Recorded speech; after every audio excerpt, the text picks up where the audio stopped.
Hey everyone, welcome back to the Dairy Rate, episode 4 of our Let's Build an Offensive System series. Today we're going to be continuing with the run game and talking about the outside zone.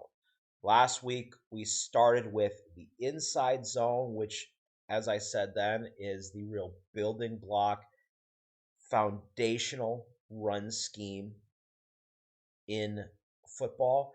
And for me, outside zone is the perfect complement to inside zone, where inside zone you take a downhill run scheme and you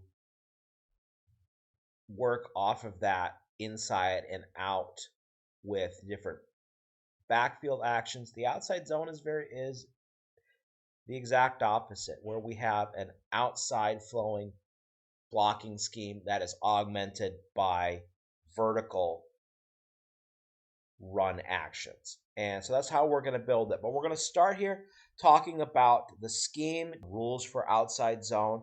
And the way that I run my outside zone is kind of a hybrid between the outside zone and a wide zone. I find it easier for my players to comprehend doing it this way.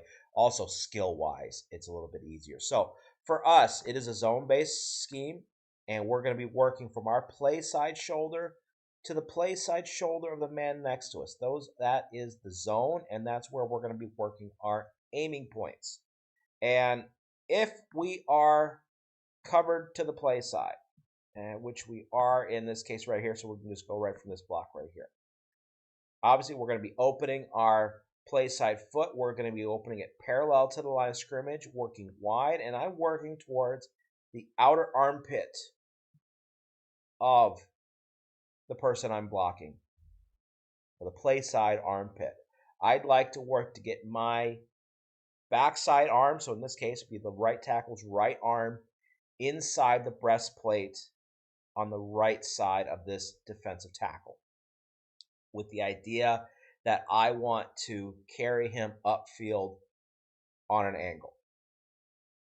Okay, that block's pretty simple.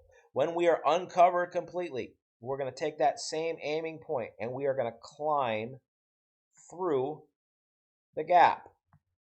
I'm working down to the outside shoulder of the man next to me, just in case this nose tackle crosses face and comes back. If he doesn't, I continue and I climb to the second level and I'm looking to the back side.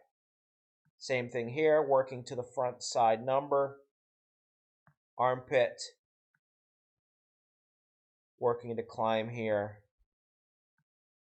etc. And then we seal right there. So, in a perfect world, this is how we would love to set this up. We're working to those outside shoulders. We want to climb them upfield, and we want to create both a horizontal stretch and a vertical push. That's going to give my running back cutback lanes to work from. But what if, in this case, we are covered head up in a situation like this? Well, the way that I teach it is I'm going to tell this guard here to just bear down and get right into this guy, to work to get him moving off the line of scrimmage. Then what I'm going to be doing here with my center is I'm going to be working in combination with him. If Huddle can work with me here. Work in combination that I want to essentially box out my guard. So I want to get in there and I want to swing my butt around so I can get around and I can seal off that nose tackle. And then that is going to allow my guard to then take off to the second level. It's really hard to draw it in there, but I think this is the idea that we're coming through here.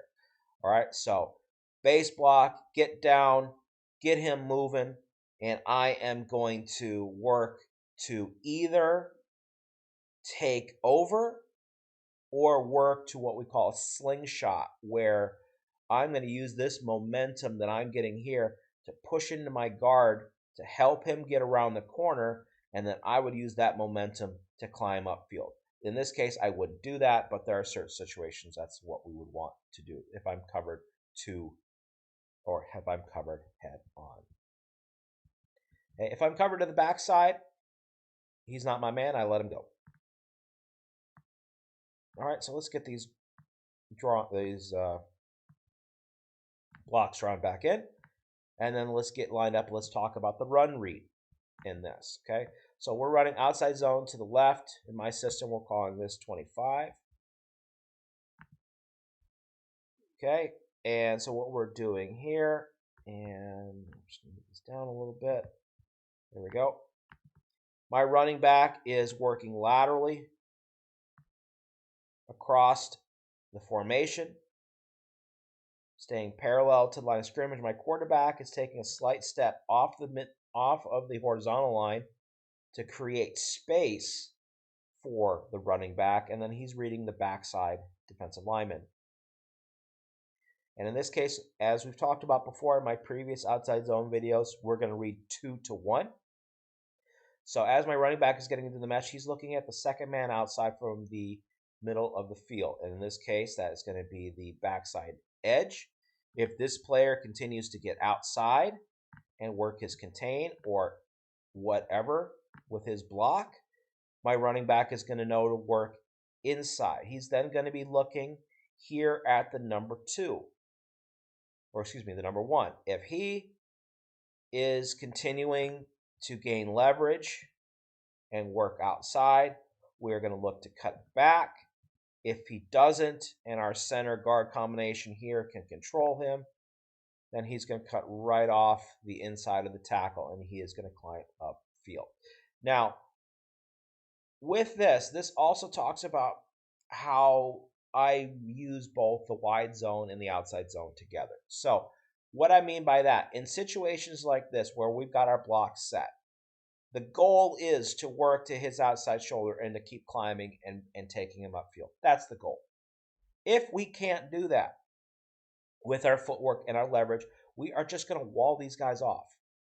We're running at that shoulder, but if we can't control that shoulder, we want to take that defender where he wants to go. If he wants to be hard outside of my outside shoulder, fine. We're going to take him and we're going to wall him off. And by doing so, we take the defender's aggressiveness and we use it against him. And then in that case, we create a lane for my running back to run through. This simplifies things for our offensive linemen. This makes it where it's less about physicality and more about quickness and more about getting to the location than it is about brute strength. And at my level, I have found that that works the best. So using a combination of outside zone, aiming points, and the ability to fall back on the wide zone technique, I think for me gives a win-win situation. All right, so this is the basic backfield action that I use in the 2x0 sidecar alignment. I can also run this out of a 1x1 sidecar alignment, and we can run stretch, and then running quarterback just steps down like this. This just changes the aiming point. Okay, so we're going to be aiming outside. We're aiming for the imaginary tight end, and we're doing the same reads as before. We're reading 2 to 1, and we're looking to press outside.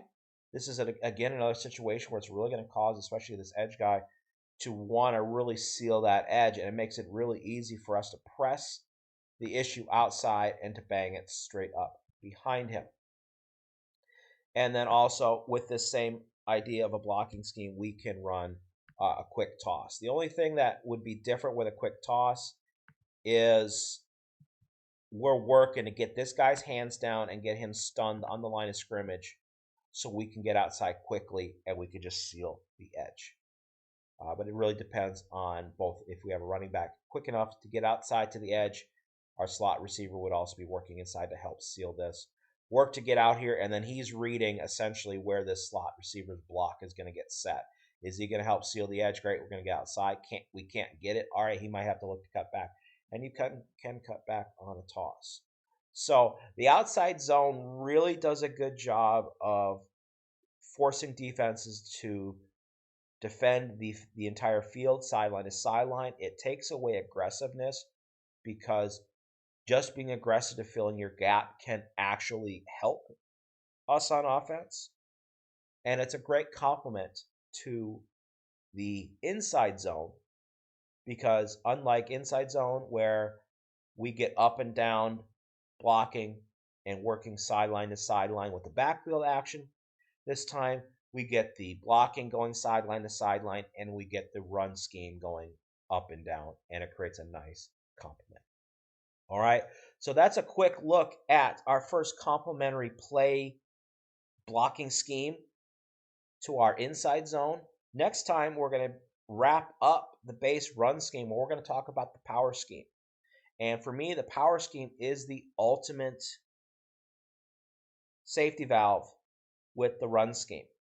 For me, I use the power scheme as a complement to my zone scheme because it allows me to have answers to defensive alignments that can be tricky to block with traditional zone schemes.